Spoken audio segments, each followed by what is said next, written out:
What is good? What is good? What is Gucci? Courtney IG, and I'm back again. Hey, come outside, man. I'm outside on the YouTube, you know what I'm saying? And I'm here to share some thoughts on Travis Scott Utopia album, following on from the Grammy-worthy album Astro World. So guys, I've been a Travis fan for some years now, many years. Not a diehard one, not a crazy mosh pit one, but definitely from Drugs You Can Try, to the raise he got with Antidote, to the Rodeo album, to Birds in a Trap, which was slightly different. And then, yeah, he had some great moments amongst that as well. And I feel like right through to the classic which sits there, Astro World, you know, he's a guy that I can't say that there isn't really much more to say. He's just a great artist for me. So Astro World for me is definitely my most favorite release from the bunch that I've just mentioned coming into this album Utopia today. And I still think he was robbed of a Grammy by Cardi B. That album sonically for me was a modern day masterpiece with highlights such as Butterfly, Yosemite, Sicko Mode, and the tempo changes with Coffee Bean. You know, there was just so much great music there. And it really showcased his lyricism, despite of who might have ghostwritten it, Sci-Hi, The Prince, or whoever. Doesn't matter. It was great delivery, great production, great body of work. And when I come into Travis albums, the factor that I was always looking at before Astro World was the production, was the melodies, was the energy, was the vibes, not so much the lyricism. And he kind of exposed me a bit more to that on Astro World, where it wasn't just vibes for me. It wasn't just drugs for me. It was a little bit more like a layer back from that. And I felt like, this is interesting. So let's get into this one and see if that production masterclass hits home again. And it has some depth to it. So the album opens up with a track that I cannot pronounce. I think it's Hyena, which is really unorthodox for my eardrums. It came in and I was just like, huh? What? I expected it to be like kind of then going in with a drop or something like that. But the song kind of came to me in a reverse way of how I would have expected it. I thought it was going to be gradual and then it could have had that talky stuff, which I don't really get it. I think it's some indie rock group, respectfully, you know, but not for me. Travis comes in clean though, reading off bars about women, fashion, in what you could say was more a conventional hip-hop cadence and delivery, like what we get on Modern Jam later on and Lost Forever, where Westside literally eats him alive. The situation I'm trying to remember how it was sounding. The situation for sure improves on that outro with Thank God. I feel like it's a turn up on Stop Trying to Be God, on which we had on Astro World. I might make some references back and forward. Here, Thank God is really some galactic gratitude production. Like, it's really nice. It's like gratitude seeps through the darkness of the track. And it's an overall appreciation and a recognition from the present day and the present moment, brought together really nicely with K and Tizo Touchdown. You know, he mashed up Drake's album. You know where you go if you want to watch about that. Really helped with the cohesiveness and bringing that together in a wholesome way. As a man who usually is flawless in his transitions, from the next three, Monster Jam, My Eyes, which goes a bit deeper into the pit of the struggles and his emotions and his feelings, and coming out of that with the heaviness of God's Country, it's really a heavy bass, heavy track. It didn't really mesh. It didn't really make any sense to me. God's Country can kind of work, but I didn't get it. In that sequencing, you're a guy of transitions. I didn't get how you decided to put this like that. I would have really wiped all of those out, maybe kept God's Country, and then come from Thank God to Sirens, because Sirens almost feels Colosseum-like. It's so layered, it's so grandiose, it's so erratic. And again, they have this like sample in there, I think, again, of an indie rock band, Explorer Suite, I think it's the song where the sample comes from. But he's actually does it way better, and it transitions way better from the sample into him coming into it. So I really like the flow of Travis and the pace that he sets. He takes it on a journey, you know, giving us some inspiration, and then from there to the ending of that, he lets the boy take over. Yeah, he lets the boy take over. And yeah, of course, there is some predictability in what comes in Meltdown as Drake melts down the place. But he's coming with clips, he's coming with ammo, he's on first person shooter mode, and just spitting out bullets on this one. Pusha's catching bullets, Kanye's catching bullets, and there's some high-endness, there's some Paris references, there's some strays, there's some arrogance. Yeah, that's Drake. I like it.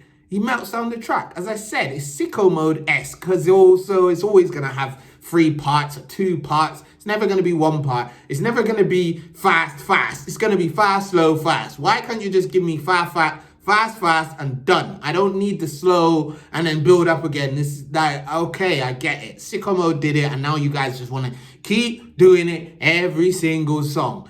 I get it. Yeah, it's a bit. I don't really like Travis on this smoke talk as well. Why are you talking like a bad man? Drake's been doing this bad man thing since way back, you know, since War Days and that, behind bars and all. But anyway. All right, Travis has really got 2 bangers back to back with Fiend. You know what I mean? Yeah, you know what I mean?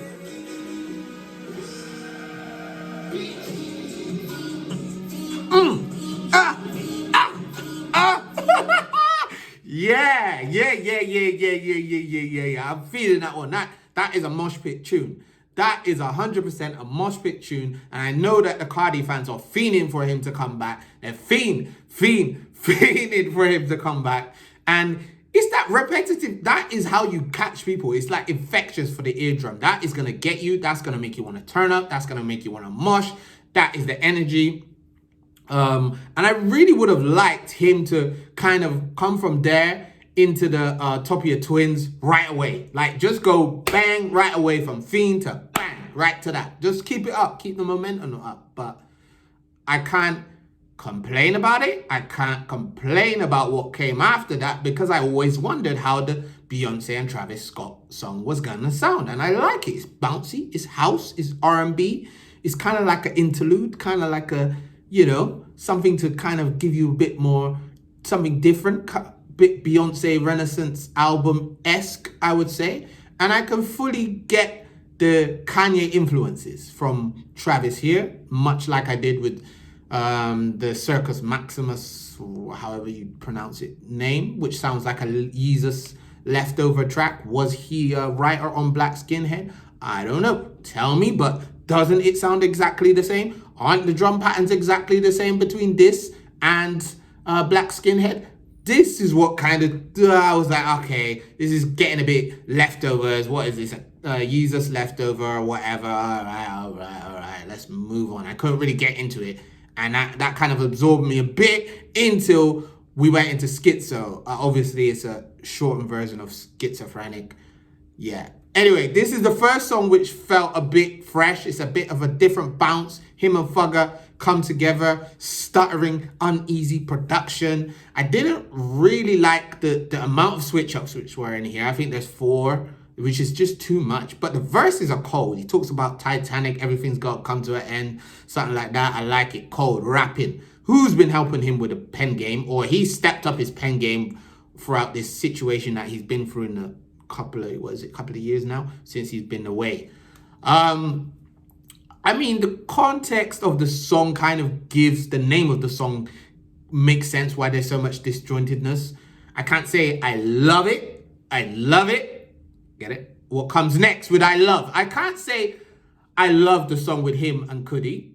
it's a bit cringy chorus-wise until Cudi comes in and makes it something listenable in the second half. I could have did with him in the first bit doing the chorus and then giving me some crooning on top of that. Layer the crooning up with whatever Travis wants to do alongside that, instead of letting Travis doing it, doing this random stuff and then giving it to Cudi and then coming back and then Cudi's coming back again with I don't know. It's kind of a bit mismatch-ish. It didn't sync up so much, and it went on. It felt long then because you keep going back to the chorus again. With a different chorus, it felt a bit long and it got a bit boring for me. I'm sorry, it's not their best piece of work. Till further notice is the atmospheric end to the album, which Utopia it really leaves you longing for more. It leaves you longing for that perfect place, which Utopia is, heaven-esque place, let's say. There's so much space here as well, which allows you to process it. And there's a lot of honesty throughout the album and body of work, which really makes it a good listening experience. So the bar Travis set for himself with Astroworld was so high. It was literally out of the world for me, production-wise. Production masterclass. Again here, great production. Travis doesn't really fail ever on production. So that me mentioning that in the intro was just a way to kind of butter you guys up to tap into what I'm going to talk about. I can't compare them because they're not the same. They're different. The standpoint's different. Travis's position is a bit different definitely different in terms of life experience. You know, the Astro World Fest or Astro Fest, people that died there. You can feel the emotion. You can feel the bit of the darkness which comes into this, you know, the weight, the bashing he felt. You can feel, he feels a bit like he's not swinging, but he's imploding and exploding. So it's from both sides. Like he's internally talking about the demons and the issues that he faces, and externally letting you have certain songs that are high energy but still have stuff laid into them, which he's great at. So yeah, self-destructive but still artistic would be my if I was gonna put like 2 words on it. So personally, I can't say I've ever heard a Travis bad album. This is not a bad album. This is a great album. I may moan about elements where it sounds a bit Yeezy, leftover, Donda, leftover, not really Donda, leftover, Yeezus, leftover-ish. Yeah, but there are surprises here. Sonically, electronic, house, unexpected features alongside expected ones. Weeknd, Fug, Drake, Future, you always get that. That circle is always there. Even 21 now is becoming like a constant. He's always going to be in and around. Astroworld was a great moment where I feel like Travis wasn't under the spotlight. Here he was, and he took that. Heavy as a head that carries the crown. That's what Stormzy said. And he held that, and he delivered something which actually felt different and didn't completely skip over all of those experiences in that time and gave us something from another angle. Good body of work. Top 3, thank God, Meltdown, and